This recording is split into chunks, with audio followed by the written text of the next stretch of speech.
இயேசு கிறிஸ்து உயிரோடு இருந்த நாட்களில் அவர் நன்மை செய்கிறவராய் சுற்றி திரிந்தார் என்று வசனம் சொல்லுகிறது. எல்லாருக்கும் நன்மை செய்தார், எல்லாருக்கும் அற்புதங்களை அதிசயங்களை செய்தார். இங்க 3வது வசனத்துல கூட பெத்தானியா குஷ்டரோகியா இருந்த சீமோன், அப்படின்னா இந்த குஷ்டரோகிய வீட்டுல பந்தி வச்சிருக்காருன்னா என்ன நடந்திருக்கு? அதுக்கு முன்னாடி இந்த குஷ்டரோகி இயேசு என்ன பண்ணியிருக்கிறார்? சுகப்படுத்தி இருக்கிறார். எவ்வளவு அற்புதங்களை அதிசயங்களையும், எத்தனை அற்புதங்களை அதிசயங்களையும் அவர் செய்திருக்கிறார்.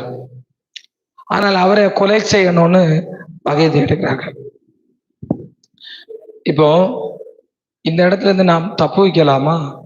ஆனா இயேசு இதை குறித்து சீசர்களுக்கு சொல்லும் போது அவர் சொல்லுகிறார், என்னை கொலை செய்ய போறாங்க, 3வது நாள் நான் உயிரோடு எழும்புவேன் அப்படின்னு சொன்ன போது சீமோன் சொல்லுகிறார், ஆண்டவரை இது உமக்கு சம்பவிக்க கூடாது.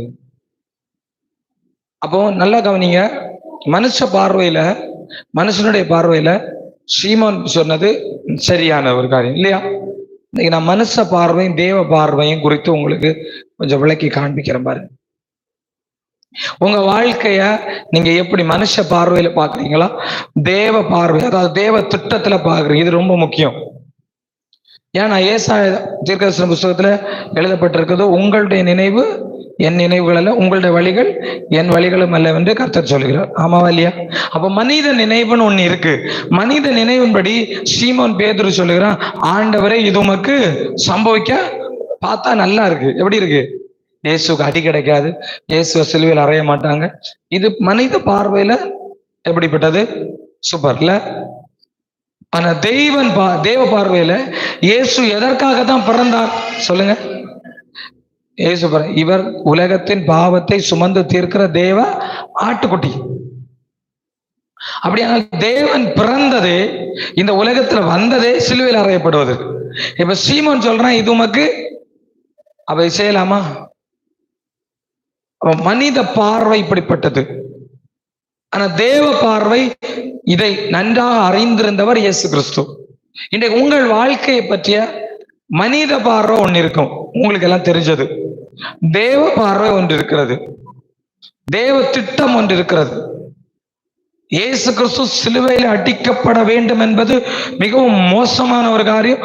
எந்த மனுஷனும் அதை விரும்பாத ஒரு, ஆனா தேவ திட்டம் அப்படிதான் இருந்துச்சு. அப்படிதான். இப்ப உங்களை பற்றிய காரியம் என்ன? அதை நான் உங்களை பார்த்து கேட்கிறேன். உங்களை பற்றி நீங்கள் என்ன நினைத்து கொண்டிருக்கிறீர்கள்? தேவன் என்ன நினைக்கிறார் என்று உங்களுக்கு தெரியுமா? நீங்க என்னை நம்ம செய்கிற பெரிய மிஸ்டேக் என்ன தெரியுமா?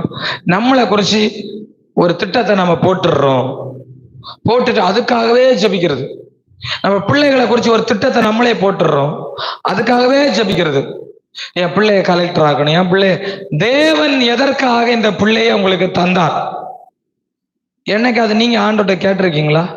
ஆண்டோட இந்த பிள்ளைய எதற்காக நீர் எனக்கு தந்தீர்? அல்லனா நீங்க இன்னைக்கு இதுலதான் நம்ம நிறைய மிஸ்டேக் பண்றோம்.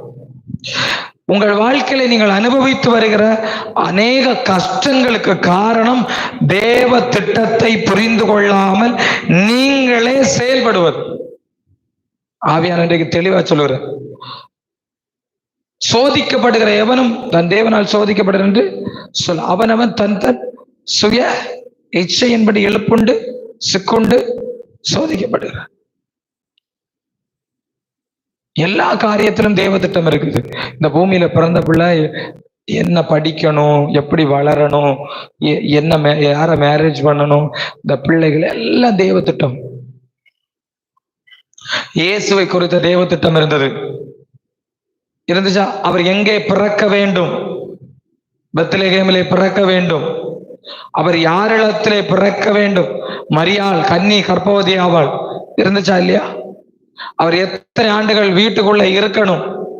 யாரிடத்துல ஞானஸ்நானம் பெற்றுக்கொள்ளணும்? இயேசுக்கு ஞானஸ்நானம் கொடுக்க ஒருத்தனை பிறகு வளர வச்சார், யோவான் ஸ்நானர். ஆமா இல்லையா? இது இயேசுக்கு மட்டும்தானே, நமக்கு இல்லையா? நான் கேட்கிறேன், நமக்கு இல்லையா? இருக்கு, நமக்கு இருக்குது. நீங்கள் இந்த திட்டத்தை விட்டு வெளியே செயல்பட்டு கொண்டிருந்தால் நான் உங்களுக்கு சொல்லுகிறேன், உங்கள் ஜெபம் கேட்கப்படாது. என்ன எடுத்து பாருங்களா, என்னுடைய வாழ்க்கையில தேவ திட்டத்தை எடுத்து பாருங்களா. என் கன்னியாகுமரியில பிறந்தனா, கன்னியாகுமரியை விட்டு வெளியில வரணுன்ற எந்த எண்ணமுமே எனக்கு இல்லை. ஆனா கர்த்தர் கொண்டு வந்து திருக்கோயில கொண்டு வந்து இந்த திருமணத்தை நடத்தி இன்னைக்கு இந்த ஊழியத்தை, இது என்னது தேவ. இதை எப்படி கண்டுபிடிச்சேன் தெரியுமா? ஈஸியானு கிடையாது. எனக்கு வேற, நான் அடிக்கடி உங்களுக்கு சொல்லியிருக்கேன், எனக்கு வேறையும் ஒரு ஆப்பர்ச்சுனிட்டி சூப்பரானது இருந்துச்சு. இதை நான் உங்களுக்கு சொல்லுகிறேன். எங்க ஊர்ல ஊழியக்காரங்க ஆயணும்னா வேற ஒரு ப்ரொசீஜர் இருக்கு. வேலை செஞ்சுக்கிட்டே ஊழியம் செய்யற ஒரு ப்ரொசீஜர் எங்க ஊர்ல இருக்கு. ஆனா நான் ஆண்டவரை பார்த்து, இல்ல ஆண்டவரே, நீர் எதற்காக என்னை சிருஷ்டித்தீர், நான் எதற்காக ஊழியக்காரர், இந்த வார்த்தை தான் என் லைஃபை மாத்துச்சு. அல்லேலூயா. நிறைய பேர் அவங்களுக்கு சரி நம்ம இப்படிதான் செய்யணும் இப்படிதான் செய்யணும் அப்படின்னு முடிவு பண்ணி போயிட்டு இருக்காங்க. இன்னைக்கு நான் உங்கள் லைஃப் சேஞ்சிங் கொஸ்டின், ஆண்டவரை இப்போது நான் செய்ய வேண்டியது என்ன? இப்ப நீங்க கேட்க வேண்டியது என்ன சொல்லுங்க? இப்போது நான் செய்ய வேண்டியது என்ன? இன்னைக்கு இந்த ஆராதனை தொடங்கி இருக்கும்போது காலைல அதிகாலை ஜெபம் எல்லாம் ரொம்ப சோர்வா இருந்துச்சு. ஆராதனை தொடங்கும் போது ஆண்டவர் எனக்குள்ள 2 காரியம் என்னை பத்தி பேசினார். ரொம்ப நாளா ஒரு ஜெபிச்சுட்டு இருந்த காரியம் 2 எண்ணத்தை இந்த இடத்துல வச்சு ஆண்டவர் என் இதயத்துக்குள்ள தந்தார். அது சொல்ல முடியாது. ஆனா என்னை பத்தி எனக்கு சொன்னார். எனக்கு அப்படியே உட்கார்ந்து அழனும் போல இருந்துச்சு. ஆராதனை நடத்தணும், எவ்வளவு நல்ல ஆண்டவர் அவர். அவர் சொல்ற, நீ கட்டு போயிடக்கூடாது என்பதற்காக தான் ஒன்னு சிலதை ஸ்டாப் பண்ணி வச்சிருக்கிறேன். எப்படி தெரியுமா? இப்ப அத கொஞ்சம் இன்னும் விளக்கமா சொல்றேனே. நான் ஒரு காரியத்தை ஜெபிக்கிறேன், அந்த காரியத்தை செய்ய ஆண்டவரால முடியும். ஆனா அந்த காரியத்தை செஞ்சா நான் அந்த காரியத்துல பிஸியாகி போயிட்டே இருப்பேன். இப்ப அந்த காரியம் நடக்காதனால நான் உட்கார்ந்து அழுறேன், ஏன் ஆண்டவரே. அப்ப ஆண்டவர் சொல்றாரு, எப்பா நீ இன்னும் ஒன்னு மாத்திக்கணும் இன்னும். அப்ப அந்த காரியம் நடந்திருந்தா நான் உட்கார்ந்து அழுதுருப்பேனா? இப்ப உங்களுக்கு புரியுதா? நீங்க ஏன் அழுதுட்டு இருக்கீங்கன்னு இப்ப உங்களுக்கு புரியும். நீங்க ஒரு காரியத்துக்காக ஜெபிக்கும் போது அந்த காரியம் உங்களுக்கு நடந்துருச்சுன்னா நீங்க என்ன நினைப்பீங்க? தேவன் என் மேல ரொம்ப பிரியமா இருக்கிறாரு, ஏன் கேட்கறதெல்லாம். அப்ப நீங்க அடுத்து பெருசா நம்மளை சேஞ்ச் பண்ணிக்க முயற்சி செய்ய மாட்டோம். நம்ம அந்த காரியத்தில் பிஸியாகி போயிட்டே இருப்போம். இதை தேவன் விரும்பல. உங்கள் வாழ்க்கையில சில காரியங்களை தேவன் தடை பண்ணி வச்சிருக்கிறதுக்கான காரணம் என்னன்னா, இன்னும் நீ சரி அவர் செய்ய ஆரம்பிச்சிட்டாருன்னு வைங்களா, நம்ம அதுல சாட்டிஸ்ஃபைட் ஆயிடும். என்ன ஆயிடும்? இப்போ நடக்காத உடனே உட்கார்ந்து கேட்கிறோம், என்னில் ஏதாவது குறை இருக்காப்பா, என்னில் ஏதாவது மாற்றம் வேணுமாப்பா? கேட்கறோமா இல்லையா? நீங்க கேட்கல போல. கேட்கறீங்களா? நான் கேட்கறேன். எனக்கு ஒரு வியாதி வந்தா உடனே உட்காந்து, அப்பா ஏதாவது தப்பு பண்ணிருக்கேனாப்பா, அப்புறம் தான் டாக்டர்கிட்ட போவனே. நமக்கு எடுத்தோன்னா அங்க போகலாம், டாக்டர் ஊசிக்க மேல ஊசி. இன்னைக்கு ஒரு நல்ல காரியத்தை கற்றுத்தர்றேன். ஆண்டவர் சொல்ல 2 காரியம், இதை என்னால செய்ய முடிஞ்சிருக்கும் சுபின், ஆனா செஞ்சேன்னா இன்னைக்கு நான் உன்கிட்ட கொஞ்சம் எல்லாம் பேசி உன்னை சரி செய்யறேன் பாரு, செஞ்சிருக்க முடியாது. நீ நினைப்ப உன் மேல நான் ரொம்ப பிரியமா இருக்கிறேன், நீ நல்லா தான் இருக்க, நீ அந்த காரியத்துல பிஸி ஆகி அடுத்தடுத்து அந்த குறையோட அவனை நீ சேஞ்ச் பண்ணிக்காமலே, I want perfection, I want, உனக்குள்ள ஒரு நல்ல மாற்றத்தை நான் விரும்புகிறேன். அல்லேலூயா. நான் விரும்புகிறபடி நீ என்றைக்கு மாறுவாயோ அன்றைக்கு நீ விரும்புகிறதெல்லாம் நடக்கும். ஆமென். அல்லேலூயா. இது மிகப்பெரிய ரகசியம். இன்னைக்கு நீங்க சில காரியத்துக்காக மாரடிச்சு ஜெபிக்கிறீங்க, போர் பண்ணி ஜெபிக்கிறீங்க. ஓ ஆண்டவரே எனக்கு நான் அசைய மாட்டேங்குது. இன்னைக்கு ஒரு ரகசியத்தை சொல்லி கொடுக்கிறேன். உட்கார்ந்து, ஆண்டவரே எனக்குள்ள ஏதாவது மாற்றம் வரணுமா, என்ன குறிச்சு ஏதாவது விரும்புறீங்களான்னு அமைதியா, முழுவதும் ஜெபத்துல சொன்னேன்ல, இந்த மாசத்துல நமக்கு பிரேயர் ரிக்வெஸ்டே இல்ல, உங்கள்கிட்ட பேச வந்திருக்கேன். எதுக்கு வந்திருக்கேன்? என்ன பத்தி கொஞ்சம் நீங்க என்ன நினைக்கிறீங்க கேளுங்க. ஆண்டவர் சொல்லுமா, நீங்க சாக்காய் மயங்கி விழுந்துருவீங்க. நம்ம நினைக்கிறத, ஏன்னா நம்முடைய நினைவு பிசாசு நீ பலரை பாவின்னு கொன்னுடுவான், சிலரை நீதான் பரிசுத்தவான்னு சொல்லி கொன்னுடுவான். நீங்க எந்த கேட்டகரி? 2 டேஞ்சர். கரெக்டா இருக்கணும், கரெக்டா இருக்கணும். இன்னைக்கு தேவன் சொல்லுகிற காரியம், என்னால செய்ய முடியும்பா, ஆனா நீ அப்படியே பிஸியா இருந்துருவியோன்னு பயமா இருக்கு. நீ அப்படி பிஸியா, நீ என்னைக்கு எல்லாத்துலயும் சரி செஞ்சு கரெக்டான ஒரு நிலைக்கு வர்றியோ அன்னைக்கு நான் உன்னை பிஸி ஆக்குவேன். பிகாஸ் அன்னைக்கு நீ பர்ஃபெக்டா இருப்ப. அல்லேலூயா, அல்லேலூயா. ஏன் உங்களுக்கு நிறைய அற்புதங்களை ஆண்டவர் செய்யாம வச்சிருக்கிறாரு? அது காரணம், நீங்க இப்படியே நினைச்சு பாருங்களா, நான் இப்ப எல்லாத்துலயும் கரெக்டா இருக்கேன்னு சொல்றவங்க ஒரு அல்லேலூயா சொல்லுங்க. அல்லேலூயா. யாருமே இல்லையா? அப்போ என்ன இன்னைக்கு நீங்க சொல்ல வேண்டியது? ஆண்டவரே இந்த மனுஷன் இறைச்சியும், ஆண்டவரே இது நடக்கட்டும். அதுக்கு ஜெபம் பண்ணாதீங்க. ஆண்டவரே என்னை மாற்றும். என்ன மாற்றும்? நீங்க ஆண்டவருக்கு உங்களை ஒப்பு கொடுத்தாலே தானா உங்க வாழ்க்கையில அற்புதம் நடக்க ஆரம்பிச்சிடும். அல்லேலூயா. உங்க ஜெபம் எல்லாம் கேட்கப்பட ஆரம்பிச்சிடும். உங்களை மாற்றாம எத்தனை உபவாச கூட்டம் வந்தாலும், எத்தனை உபவாசம் போட்டாலும், இன்னும் நம்ம ஆண்டவருக்கு பிரியமில்லாத காரியங்களை நாம் செய்து கொண்டு தேவ சிந்தையை, நம்முடைய வாழ்க்கையில் உள்ள தேவ சிந்தையை, தேவ திட்டத்தை நாம் அறிந்து கொள்ளாமல் நாம் எத்தனை தான் ஜெபம் பண்ணினாலும் அந்த ஜெபத்தை தேவன் கேட்பது இல்லை. அந்த ஜெபத்திற்கு பதில் வராது. நீங்க அழுதால் இன்றைக்கு ஒரு உங்கள் ஜெபம் கேட்கப்படுவதற்கு ஒரு ரகசியத்தை சொல்லக்கூடாது. உங்களை சுத்திகரிங்க. உங்களுக்குள்ள என்ன மாற்றத்தை தேவன் விரும்புறாருன்னு கேளுங்க. அதை நீங்க கேட்டீங்கன்னா நிச்சயமா சொல்றேன், நீங்க ஜெபிக்கிற காரியம் நடந்துகிட்டே இருக்கும். அல்லேலூயா. ஆமா, இதான் ரகசியம். இங்க பாருங்களா, இயேசு கிறிஸ்து சிலுவையில் அடிக்க போறார். திடீர்னு பார்த்தோம்னா அவனோட மேல கோவம் வரும். இந்த வேத பார்ல நம்ம என்ன பண்ணுவோம்? நம்ம எல்லாரும் போயிட்டு அந்த வேத பார்னை பிடிச்சி சிலுவையில் அடிச்சிருவோமா? இயேசு சிலுவையில் அடிந்த கொடூரமானவர்களே, இப்படி செஞ்சிட்டீங்களா கொடூரமானவர்களே திட்டுவோமா? எங்க ஒரு இடத்துல இந்த ஈஸ்டர் இடத்துல அப்படி நடிச்சிட்டு இருந்தாங்களா, ஒருத்தன் ஹெல்மெட் எடுத்து அடிச்சுட்டான். இயேசு சிலுவையில் அறையவங்க. இயேசு அதற்காகவே வந்தார் இந்த பூமிக்கு, அதற்காகவே பிறந்தார். அது தேவ திட்டம். இன்னைக்கு உங்களை பற்றிய தேவ திட்டம் என்ன? இப்போ இங்க ஒரு மெசேஜ் நடக்குது, அதுதான் நம்ம பார்க்க போறோம். 3ஆம் அதிகாரத்துல பாருங்க. அவர் பெத்தானியா குஷ்டரோகி சீமோன் வீட்டிலே போஜனம் வந்திருக்கையில் ஒரு ஸ்திரீ, யாரு? ஒரு ஸ்திரீ விலையேற பெற்ற நலதம் என்னும் உத்தம தைலமுள்ள வெள்ளைக்கால் பரணியை கொண்டு வந்து அதை உடைத்து அந்த தைலத்தை ஒரு சிரசின் மேல் 4வது வசனம். அப்பொழுது சிலர் தங்களுக்குள்ளே விசனம் அடைந்து இந்த தைலத்தை இப்படி வீணாய் செலவழிப்பதே. இங்கேயும் ஒரு தேவ திட்டத்துக்கும் மனுஷனுடைய சிந்தைக்குள்ள வித்தியாசத்தை நான் இந்த வசனத்துல இருந்து உங்களுக்கு காமிக்கும். இன்னைக்கு அதான், இன்னைக்கு போகும்போது நீங்க மனுஷ சிந்தையால தெய்வ திட்டமாய் வீட்டுக்கு போகணும். அல்லேலூயா. ஆமா. இங்க ஒருத்தர் என்ன பண்றான்னா, விலையேற பெற்றது, அதனுடைய மதிப்பு எவ்வளவுன்னு இங்க போட்டிருக்கு. 5ஆம் வசனம். அதை 300 பணம், எவ்வளவு? 300 பணம் என்று சொல்லி இங்க எழுதப்பட்டிருக்கு. இந்த 300 பணம்னா எவ்வளவுன்னு நமக்கு தெரியல. எவ்வளவு தெரியுதா? 300 பணம்னா 300 ரூபா கிடையாது, ரொம்ப அதிகம். உங்களுக்கு புரியும்படிக்கு சொல்லணும்னா, இயேசு 5000 பேருக்கு போசிக்கிறார்ல, அங்க சீசர்கள் இயேசு பார்த்து சொல்றாங்க, ஆண்டவரே 200 பணத்திற்கு இவர்களுக்கு 5000 பேருக்கு 200 பணத்துக்கு இவர்களுக்கு அப்பம் வாங்கி கொடுக்க நமக்கு முடியுமா அப்படின்னு கேக்குறாங்க. அப்ப 200 பணத்துக்கு என்ன செய்யலாம்?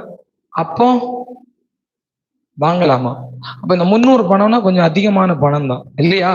இத உடைச்சு இயேசு சிரசுல ஊத்துறாங்க. ஊத்துறோம். அங்க உட்கார்ந்தவங்க சொல்றாங்க, விசனம் அடைந்து இந்த தைலத்தை இப்படி வீணாக செலவழிப்பானேன். அப்ப தேவ திட்டம் அறியாத மனிதர்கள் இயேசுவை சுற்றிலும் இருக்கிறார்கள். இயேசு உடனே அதுக்கு ஒரு பதில் சொல்ல பாருங்க. 6ஆம் வசனம் பாருங்க. அவள் நோக்கி, அவளை விட்டுவிடுங்கள், அவளை தொந்தரப்படுத்தீர்கள், என்னிடத்தில் நற்கிரியை செய்திருக்கிறார். தரித்திரர் எப்போது உங்களிடத்தில் இருக்கிறார்கள், உங்களுக்கு மனதுள்ள போதெல்லாம் நீங்கள் அவர்களுக்கு நன்மை செய்யலாம், நானும் எப்பொழுது உங்களிடத்தில் இருக்கிறேன். இவள் தன்னால் இயன்றதை செய்தாள். நான் அடக்கம் பண்ணுவதற்கு எத்தனமாக என் சரீரத்தில் தைலம் பூச முந்திக் கொண்டாள். அல்லேலூயா. வசனம் சொல்லுது பாருங்க. இன்னும் இது அந்த பஸ்கா பண்டிகை இன்னும் சில நாட்கள்ல இயேசு சிலுவையில் அறைக்கப்பட போறார். இது ஒரு தேவ திட்டம். இயேசு கிறிஸ்துவுக்கு நியமிக்கப்பட்டிருந்த ஒரு தேவ திட்டம். இத கூட உள்ள சீசர்களே புரிஞ்சுக்க மாட்டேங்கிறாங்க. இன்னைக்கு நான் உங்களுக்கு இந்த உலகத்தான் உங்க திட்டத்தை புரிஞ்சுக்க மாட்டாங்க. உலகத்தான் உங்க சித்தத்தை அறிய மாட்டான். ஒருவேளை உங்க வீட்டுல இருக்கவங்களே அறிஞ்சிக்க மாட்டாங்க. நீங்க ஆலயத்துக்கு போறது, ஆலயத்துக்கு கொடுக்கறது, ஆண்டவருக்கு செய்யறது, ஜெபிக்கிறது. ஆனால் நீங்க அதை புரியாம இருந்துடக்கூடாது. அதான் என்னுடைய இன்னைக்கு இந்த சத்தத்தை கேட்டுக்கொண்டிருக்கிற நீங்கள் மனுஷன் சிந்திக்கிற மாதிரி சிந்திக்காதீங்க. பணத்தை குறித்து, ஆராதனை குறித்து, ஊழியத்தை குறித்து, ஜெபத்தை குறித்து, உங்கள் வாழ்க்கை குறித்து, உங்கள் பிள்ளைகளை குறித்து, உங்கள் எதிர்காலத்தை குறித்து மனுஷ சிந்தையாய் சிந்திக்காமல் தெய்வீக சிந்தையை புரிந்து கொள்ளுங்கள் என்பதை இன்னைக்கு நான் பேசுறேன். எப்படி அதை புரிந்து கொள்வது? அதை எப்படி நான் தெரிந்து கொள்வது? அது தேவ ஆவியானவரே அல்லாமல் தேவனுடைய ஆழங்களை யார் சொல்லி தர முடியும்? தேவ காரியத்தை உங்க மாம்சம் உங்களுக்கு சொல்லி தராது. ஒரு முறை இயேசு கேட்டார், என்னை பற்றி நீங்கள் யார் என்று சொல்லுகிறீர்கள்? அங்க சுத்தி நிக்கிறவன் எல்லாம் ஒண்ணு சொன்னான், உம்மை எலியா என்று சொல்லுகிறார்கள். இது மனுஷ சுத்தம், புரியுதா? இது என்னது? உம்மை யோவான் ஸ்நானகன் உயிரோடு எழும்பினார் என்று சொல்லுகிறார். ஏரோது சொல்றான், இவர் யாரு? நான் யோவான் ஸ்நானகனை கொலை செஞ்சேன், அவர் உயிரோடு எழும்பினார். இன்னும் சில சொல்றாங்க, நீ ஒரு தீர்க்கதரிசி. எல்லாம் சரிதான். இதெல்லாம் மனுஷன் சொன்ன சொல்லு. அங்க ஒரே ஒருத்தன், அவன் சொன்ன, நீர் ஜீவனுள்ள தேவனுடைய குமாரனாகிய கிறிஸ்து. அதுக்கு இயேசு சொன்னார், இது மாம்சமும் இரத்தமும் உனக்கு வெளிப்படுத்தவுள்ள ஜீவனுள்ள தேவன் பிதா உனக்கு வெளிப்படுத்தினார். அல்லேலூயா. அப்போ உங்க மாம்சமும் உங்க இரத்தமும் எப்போதும் தேவ திட்டத்தை செயல்படுத்தவும் அறியவும் ஆப்போசிட்டா தான் இருக்கும். என்ன சொல்லுங்க பாப்பா, புரிஞ்சுதா நான் சொன்னது?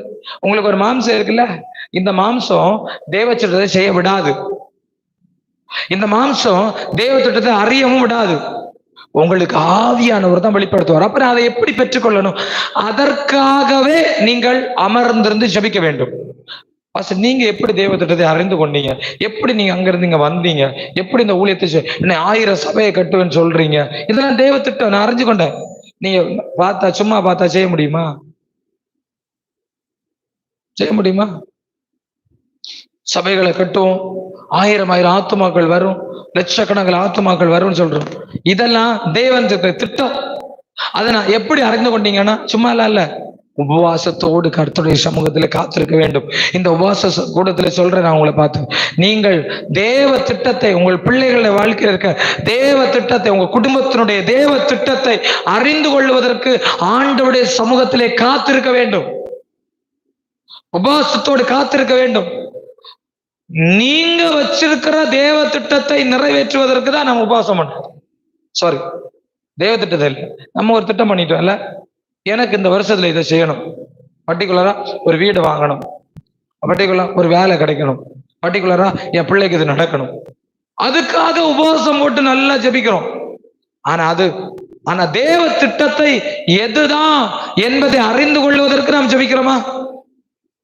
இல்ல. இவ்வளவு நான் உங்களை பார்த்து கேட்கறேன், இது வரைக்கும் நீங்க உங்க வீட்டுல ஒரு உபவாச கூட்டம் வச்சிருப்பீங்க, நீங்களும் உபவாசம் எதுக்காக? நீங்க ஒன்ன பிக்ஸ் பண்ணிட்டு இது எனக்கு நடக்கணும்னு உபவாசம் பண்றீங்க. அப்ப ஆண்டவர் வச்சிருக்கிறது தெரியாது. எவ்வளவு முட்டாள்தனம்! நான் இன்னைக்கு உபவாசம் பண்றேன், ஆண்டவர் என்ன வச்சிருக்காரோ அது எனக்கு தரட்டும், அவர் எனக்கு சொல்லட்டும். இப்படி யாராவது உபவாசம் பண்ணிருக்கீங்களா? பண்ணுங்க, நான் பண்ணிருக்கிறேன். அதனாலதான் நான் இன்றைக்கு இவ்வளவுதான் வர முடியுது. ஒரு பெரிய தேவ திட்டத்தை பேசிட்டு இருக்கேன் பாருங்க. தேவன் அதை நோக்கி என்னை முன்னேற செய்து கொண்டிருக்கிறார்.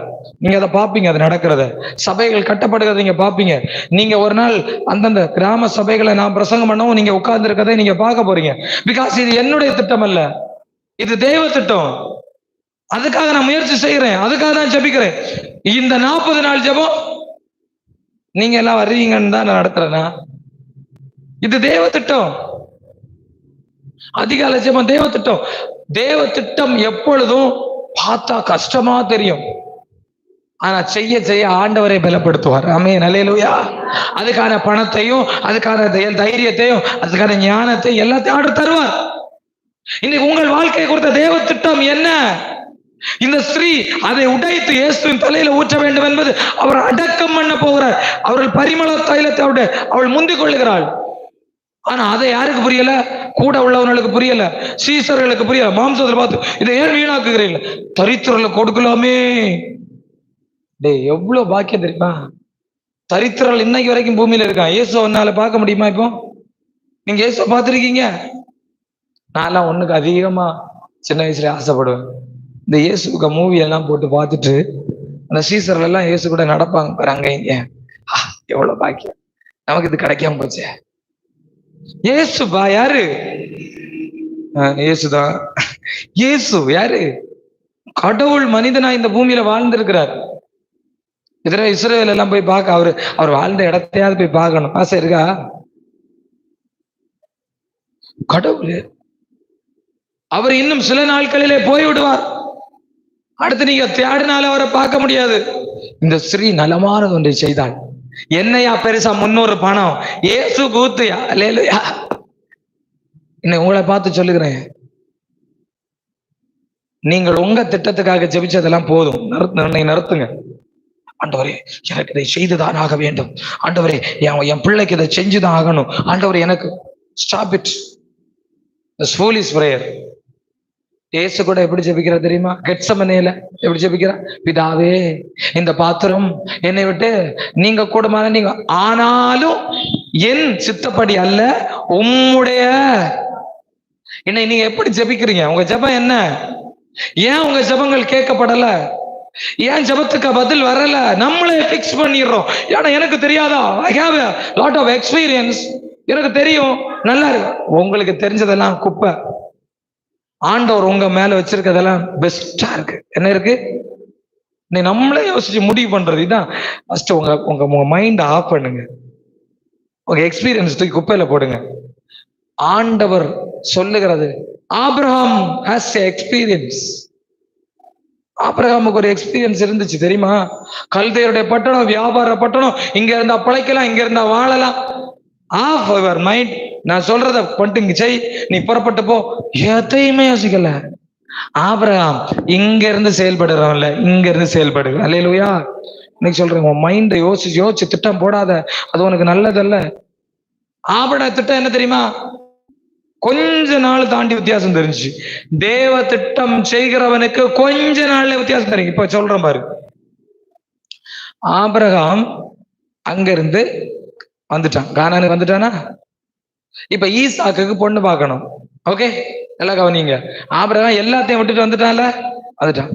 ஈசாக்குக்கு பொண்ணு பார்க்கும்போது ஈசாக்கு ஆபிரகாம் தன் வேலைக்காரனை எங்க அனுப்புறான்? தன் சொந்த ஊருக்கு அனுப்புறான். இதை படிக்கிறீங்களா? பைபிள் எல்லாம் படிக்கிறீங்களா? நீங்க பாக்குறத பார்த்தா தெரியும். சொந்த ஊருக்கு அனுப்புறான்.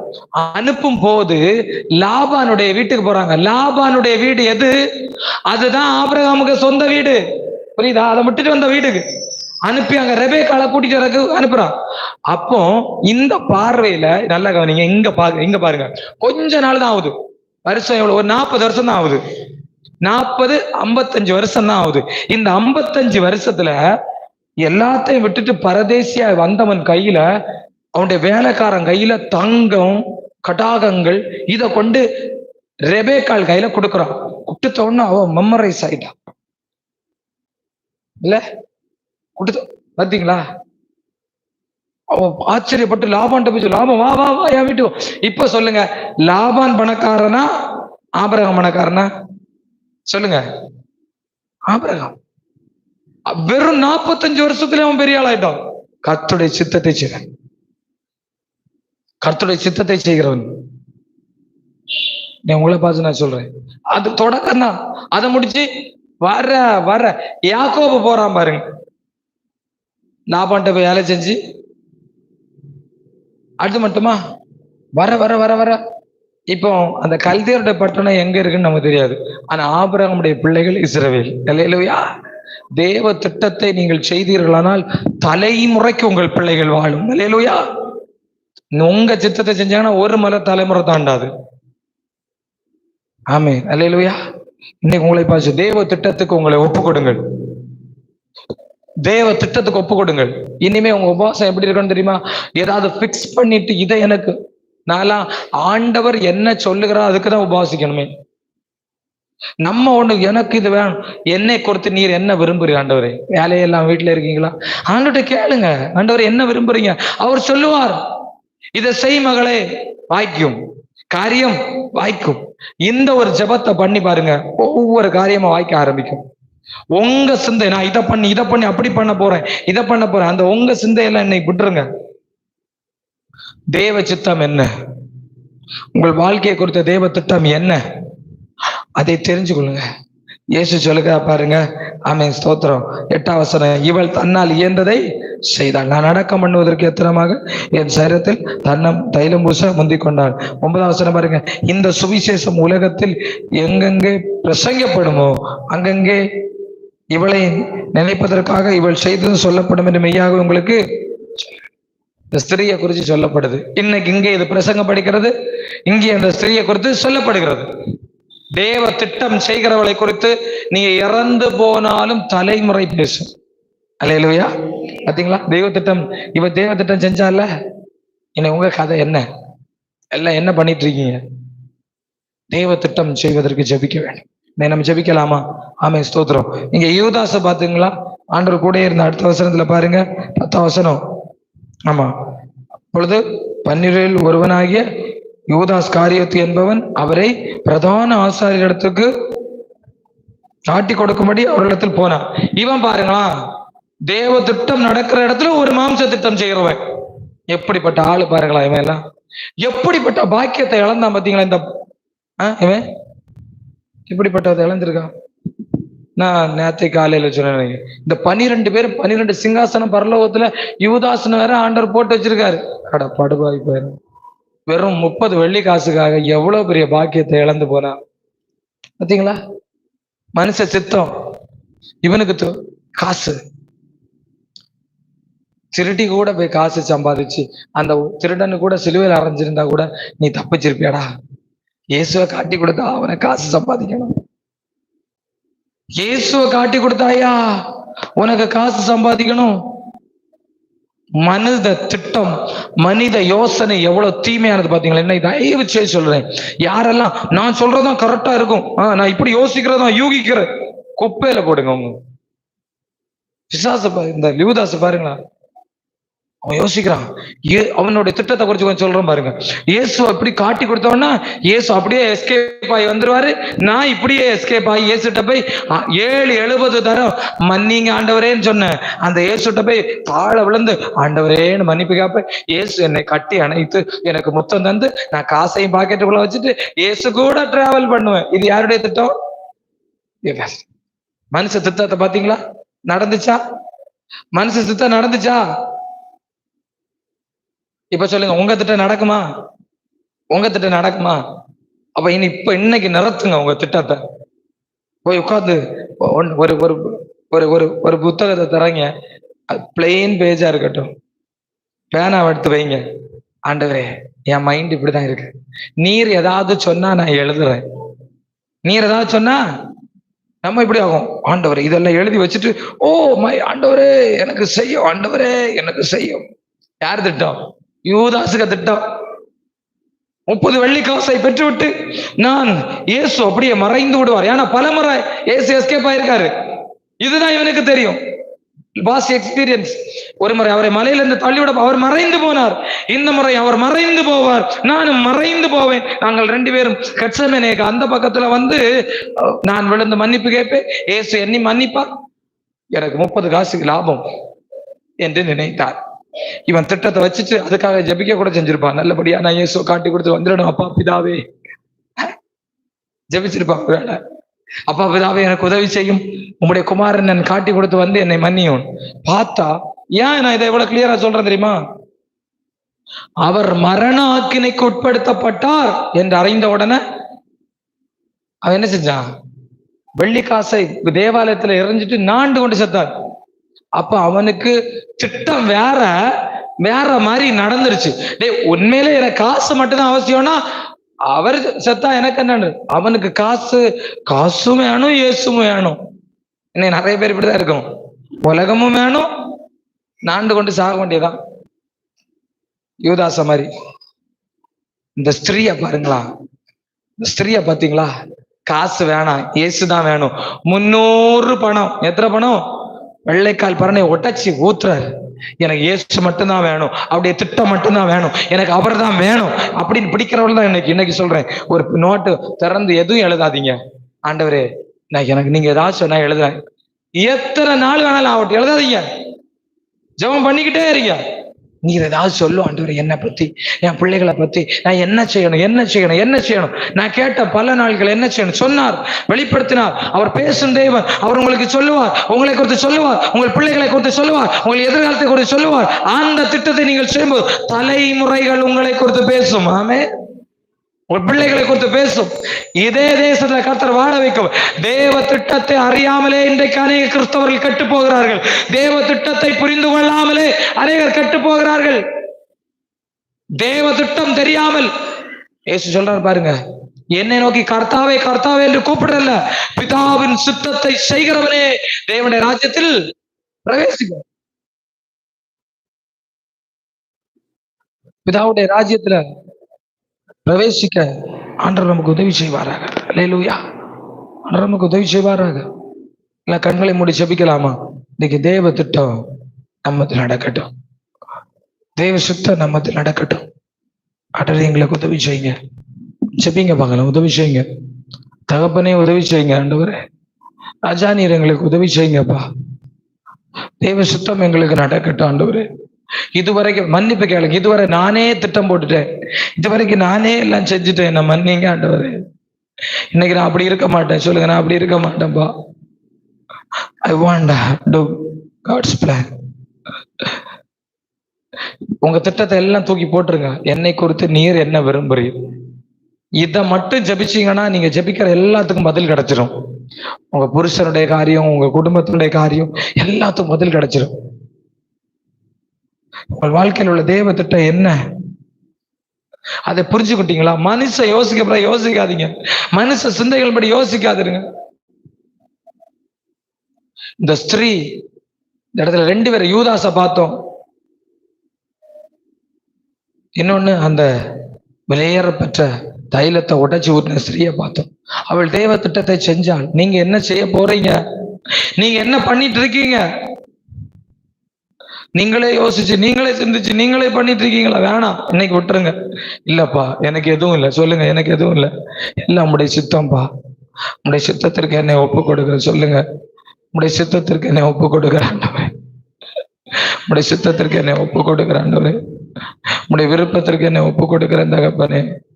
இயேசு கிறிஸ்துவின் நாமத்துல ஒப்பு கொடுக்குற ஆண்டவரே, இயேசுவின் நாமத்துல ஒப்பு கொடுக்கிறேன். நான் இனி உபவாசிக்கிறது மாறும், இனி ஜபிக்கிறது மாறும். உங்களுடைய சித்தம் என்ன, என்னுடைய வாழ்க்கையில நீர் என்ன செய்ய விரும்புகிறீர், என் பிள்ளையை குறித்து என்ன வரும், என் புருஷனை குறித்து, என் குடும்பத்தை குறித்து கேளுங்க கேளுங்க. கர்த்தர் அதை வெளிப்படுத்த, இப்படிப்பட்ட காரியங்களை கர்த்தர் வெளிப்படுத்தும்படி கரங்களை தட்டி அவரை ஸ்தோத்திரம் பண்ணுங்க. நன்றி நன்றி நன்றி ஆண்டவரே. ஆமென். உம்மை துதிக்கிறோம். மகிமையுள்ள தகப்பனே, மகத்துவமானவரே, உம்மை துதிக்கிறோம். உம்முடைய சமூகத்துல நாங்கள் கேட்கிறோம் ஆண்டவரே. கர்த்தர் காரியங்களை வாய்க்க பண்ணும், கர்த்தர் காரியங்களை வாய்க்க பண்ணும். கர்த்தருடைய காரியம் வாய்க்கட்டும் வாய்க்கட்டும் வாய்க்கட்டும் வாய்க்கட்டும். இப்படி ஜபிக்கிறவர்களுக்கு தெய்வீக திட்டம் வெளிப்பட்டு வரும். அவருடைய வாழ்க்கையில் அற்புதங்கள் நடக்கும். தேவன் அதை செய்ய போறாரு. கேளுங்க, என்னை குறித்த உங்களுடைய சித்தம் என்ன, எனக்கு வெளிப்படுத்தும் ஆண்டவரே, வெளிப்படுத்தும் ஆண்டவரே. கேட்கிற எவனும் பெற்றுக்கொள்ளுகிறான். நடக்கட்டும். ஆசீர்வதிங்க, பலப்படுத்துங்க. அமேன். மீதம் அமேன் நடக்க இருக்கிற அந்த அதிகாலை ஜபத்தை கர்த்தர் ஆசீர்வதிக்கும்படி எல்லா கரங்களையும் தட்டி கர்த்தரை ஸ்தோத்திரம் பண்ணுங்க. அதிகாலை ஜபத்தை ஆசீர்வதிங்க. இந்த ஞாயிற்றுக்கிழமை நடக்கிற ஆராதனை கர்த்தர் ஆசீர்வதிக்கணும். புதிய புதிய ஆத்துமாக்களை கர்த்தர் கொண்டு வரணும். கர்த்தர் அற்புதத்தின் மேல வெளிப்படும்படி ஜெபிங்க. ஆசீர்வதி.